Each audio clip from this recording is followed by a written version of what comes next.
Yang jelas dimanapun kita berada harus tetap hati-hati kulon wun karena kita hidup berdampingan dengan makhluk-makhluk yang lain. Ya, oke, selamat datang kembali di channel kesayangan Anda semua. Kalau Anda sayang, kalau nggak sayang ya nggak apa-apa, karena kita jumpa lagi di Wani Angas, konten horornya Arsyadani Fuad tentunya. Kesempatan kali ini Wani Angas akan membahas tentang 12 jalan yang ada di kota Solo, yang ternyata di situ untuk praktek ritual ilmu hitam ya, entah itu pesugihan atau mencari tumbal atau sejenisnya lah. Nah, kita tahu bahwasanya praktek ritual ilmu hitam dengan menumbalkan pengguna jalan memang sudah akrab di telinga kita. Motifnya kebanyakan hanya untuk melipat gandakan larisnya tempat usaha yang mereka miliki, dengan bisa mengharapkan mempunyai harta yang besar dengan tempo yang sesingkat-singkatnya. Namun sayangnya, banyak dari mereka yang mengorbankan orang-orang yang tidak mereka kenal dibanding dengan keluarga mereka sendiri. Mereka biasanya melakukan ritual di sekitar, jadi mereka itu biasanya melakukan ritual di sekitar tempat mereka tinggal atau tempat mereka berjualan, atau bisa jadi saat di rumah dan hanya menaruh objek ritual di zona eksekusi. Benda ritual macam-macam ya, bisa bunga, telur, darah ayam, hingga boneka yang menyeramkan. Dan tentu saja konten ini sangat berbahaya, sangat sensitif. Jadi percaya tidak percaya terserah Anda, kita akan sebutkan satu persatu jalan mana saja yang dijadikan tempat ritual di kota Solo. Yang pertama adalah Bangjo Panggung. Ini terletak di Kecamatan Jebres. Lampu merah ini menyimpan begitu banyak misteri dan tingkat rasio kecelakaan yang mematikan. Banyak dari korban yang selamat menceritakan tentang pengalamannya bertemu dengan makhluk gaib dikala tidak sadarkan diri. Tempat ini juga menjadi rumah bagi para burung gereja liar di malam hari. Yang kedua adalah Bangjo Skarpace, masih di Kecamatan Jebres. Kawasan lampu merah ini juga tidak kalah menyimpan cerita memilukan tentang beberapa kecelakaan yang terjadi. Bedanya, kebanyakan korban tewas kecelakaan di kawasan ini merupakan orang yang sudah berumur, sedangkan mereka yang masih muda biasanya tidak sampai meninggal dunia. Yang ketiga adalah Jalan Gading Kidul. Jalan yang bernama Jalan Brigjen Sudiarto juga menyimpan banyak anomali yang mengakibatkan kecelakaan. Jalan yang lurus dan nyaman ini kerap menjadi saksi beberapa laka lantas yang mematikan. Kebanyakan korban menjadi ngantuk, hilang kendali hingga halusinasi sebelum mengalami kecelakaan fatal yang bisa jadi menimbulkan korban lain. Yang keempat adalah Juanda Pucang Sawit, tepatnya di sebuah jembatan yang terletak di timur lampu merah Pucang Sawit Jebres. Tempat ini merupakan langganan beberapa peristiwa laka lantas. Anehnya, jalan ini merupakan jalan lurus dan nyaman dan hanya diselingi oleh sebuah pertigaan. Namun nyatanya kenyamanannya bisa membuai kita dalam suatu jebakan yang tidak terlihat. Selanjutnya ada Bangjo Komplang. Persimpangan dengan 5 ruas jalan ini memang menyimpan banyak misteri. Perlimaan yang terletak di Kecamatan Banjarsari ini memiliki sejarah kelam karena sudah banyak korban berjatuhan di perempatan ini dengan alasan yang logis ataupun tidak logis. Kadang beberapa truk tiba-tiba mengalami remblong ketika melintas di perlimaan Komplang ini ya.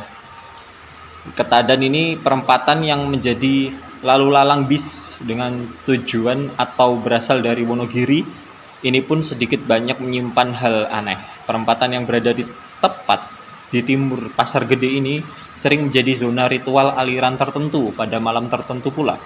Jika beruntung, kalian akan menemukan benda aneh yang tersebar di sini, dari paku emas hingga boneka korek api. Pertigaan Tugu Lilin ya, ini jalan yang ketujuh.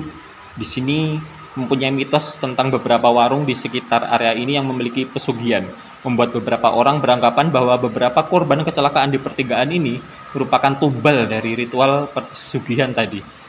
Namun faktanya mereka yang memasang pencari tumbal di sini kebanyakan justru malah dari luar daerah Tugu Lilin. Yang kedelapan adalah Selam Triadi, tepatnya di Purwosari. Ya, sebelum dibangun flyover Purwosari, tempat ini merupakan langganan kecelakaan yang sebagian sebabnya tidak dapat diterima oleh akal sehat. Dari yang hanya ngelamun hingga tertidur sampai beberapa bisikan ke telinga pengemudi yang tak tahu dari mana asal bisikan tersebut yang menjadi sebab yang membingungkan dan akhirnya terjadilah laka di sana. Dan yang Selanjutnya ada Bangjo Genengan, di mana masih turut jelas dalam ingatan kita peristiwa kecelakaan maut yang melibatkan tronton dengan banyak korban. Di samping lokasinya yang dikenal berdimensi gelap, beberapa pelaku ritual memang sengaja memasang umpannya di sini, baik berupa boneka kayu, kembang setaman, bangkai binatang, ataupun yang lainnya. Selanjutnya adalah Dr. Suharso Jajar. Di sini jalannya satu arah ya, merupakan langkah yang tepat untuk mengurangi rasio laka lantas di jalan Dr. Suharso Jajar ini. Beberapa kecelakaan maut seringkali terjadi di jalan lurus ini. Hanya sedikit dari korban yang lolos dari maut. Beberapa korban selamat justru memiliki pengalaman mistis ketika kecelakaan terjadi di Bangjo atau jalan Dr. Suharso Jajar ini. Lanjutnya ada di tikungan Juruk yang bagian bawah. Tidak kalah aneh ya, beberapa kecelakaan yang terjadi di tikungan ini memang sangat mematikan. Namun beberapa penyebabnya juga sangat di luar kemungkinan, di luar akal sehat. Misal licin karena pasir atau oli, remnya tiba-tiba blong, hingga portal besi yang tiba-tiba ambruk menimpa korban. Di malam tertentu kita akan menemukan telur di jalan ini. Nah, yang terakhir adalah ini jalan yang ke-12 di pertigaan Kahuripan.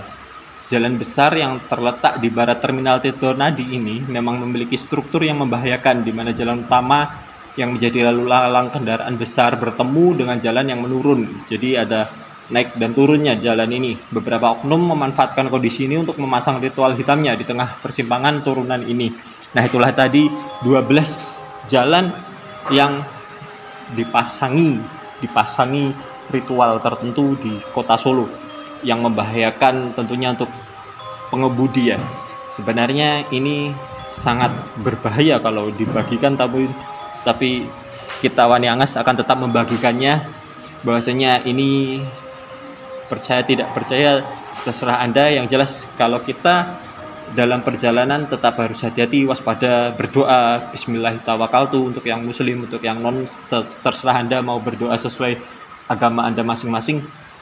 Yang jelas dimanapun kita berada harus tetap hati-hati, kulon wun, karena kita hidup berdampingan dengan makhluk-makhluk yang lain. Terima kasih sudah mendengarkan Wani Angas. Kurang lebihnya mohon maaf. Kalau ada yang salah mohon dimaafkan ya. Ojo wani-wani yen kowe wedi, ojo wedi-wedi yen kowe wani. Wani Angas, dengarkan konten yang lain juga. Assalamualaikum.